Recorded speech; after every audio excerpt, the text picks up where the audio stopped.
right, so now that we've done this preliminary talk about nutrients and the best places to get nutrients, let's talk about our definition of real food. Remember our definition of real food?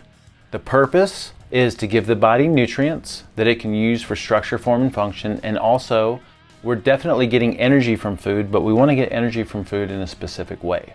All right, so we have a separate course called Nutritional Vitality, where we use this concept of nutritional vitality to assess foods. Like, what are the best foods to consume? We want foods that have a lot of nutrients, that have minimal toxins, and that contribute in a good way to metabolic efficiency and metabolic flexibility. All right, so this is how we come up with our definition of real food. This is a nutrient-dense based way of eating. And you're gonna notice that we have some different size plates here, which are representative of the amounts of food that you wanna consume in these different areas, all right? So we have our big plate. This is what the majority of your meals are probably gonna look like. And the first food group, the first priority is animal meats and animal foods, all right?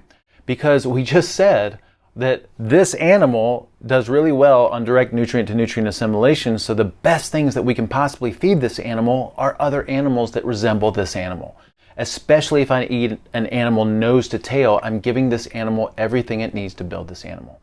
Now this is sometimes difficult for people to grasp because most people, if they're eating animal foods, are doing chicken breast, fish, eggs, egg whites, protein powders, and things like that, because we've been brainwashed to think for some reason that animal meats and red meat and pork and fat are bad for us, but we now know that they're not.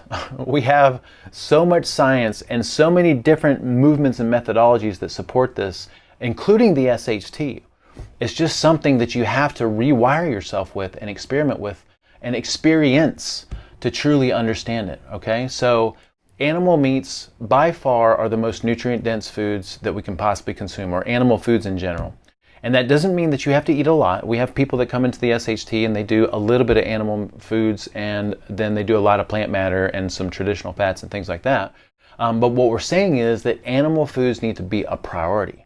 All right, that means that you need to get them so that you can give your body what it needs to build the body, okay? So in the animal foods realm, animal meats realm, red meat, pork, gamey meats, seafood, shellfish, fish, poultry, chicken, turkey, and even eggs and things like that are going to be perfectly appropriate, okay? Now, we would say the best strategy in the animal foods and animal meats realm would be to eat fatty cuts, bone in and skin on. Why? Because those give you more nutrients to work with, all right? If I eat a chicken breast, it's fine, but a chicken breast is muscle meat, and that's it. If I eat a chicken drumstick or a chicken leg or wing or a whole chicken cooked in a crock pot, I'm not just getting muscle meat. I'm getting skin from my skin. I'm getting connective tissue, tendons and ligaments from my connective tissue. If I eat the cartilage on the end of the bones, which I like to do, I'm giving my body cartilage.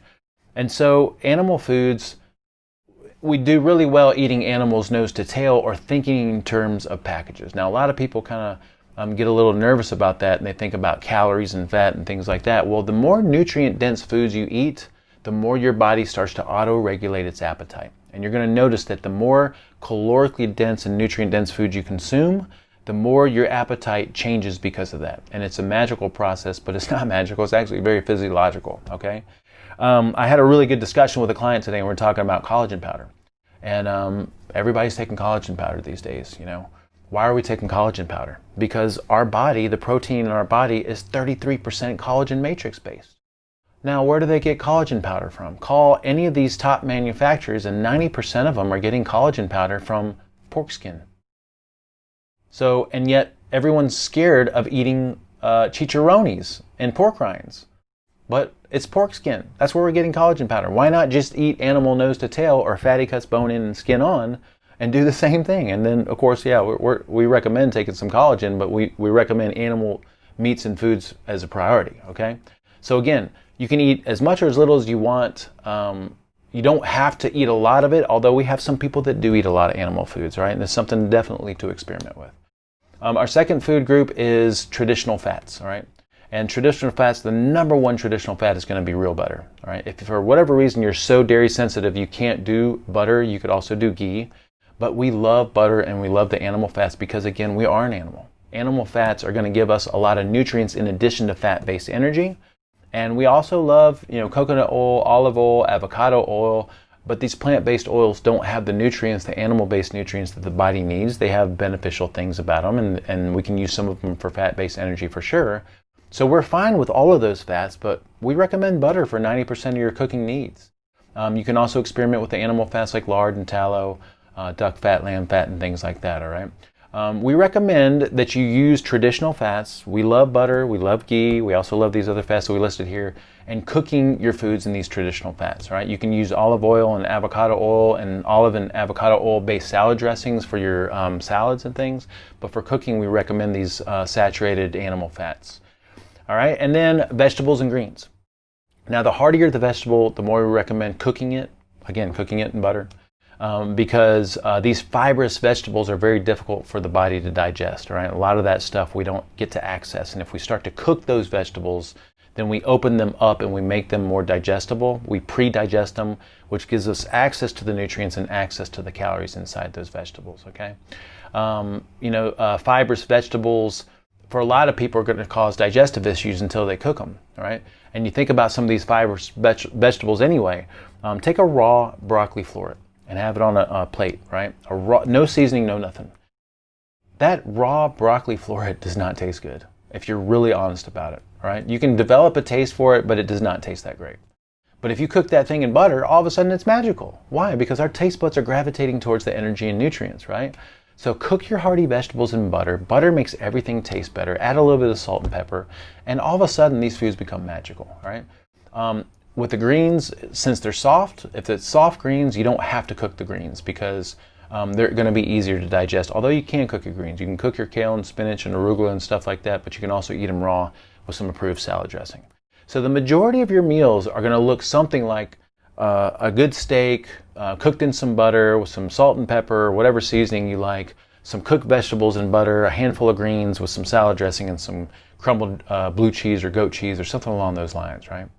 And that's the majority of what you need to eat. This is a nutrient-dense plate. This is going to give your body a lot of great stuff to work with. And because we have these traditional healthy fats, you're going to give your body fat-based energy, which is what we're looking for.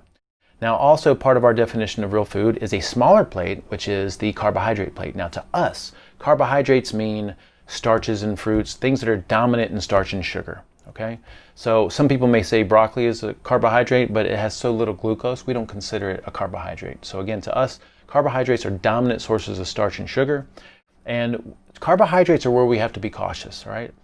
Carbohydrates are the problem for everyone, all right? Whether you're in the standard American diet or you're keto or you're low carb or you're paleo or primal or Weston A. Price or SHT or vegan or whatever you want to call it, carbohydrates are the problem.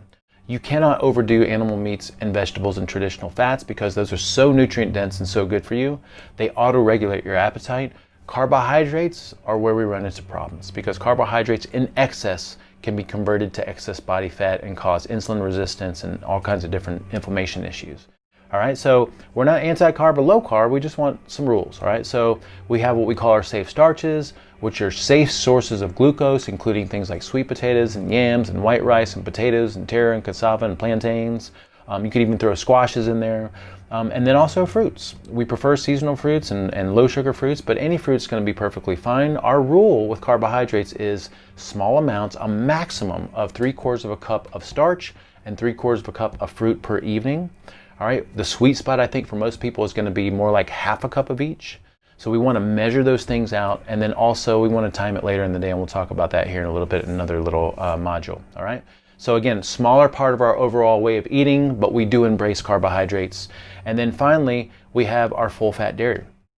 We love full-fat dairy. We think it's very ancestral, full of nutrients, full of fat-based energy. Some people don't tolerate dairy very well, but some people don't tolerate tomatoes and nightshades very well. So there's a lot of experimenting that we need to do here.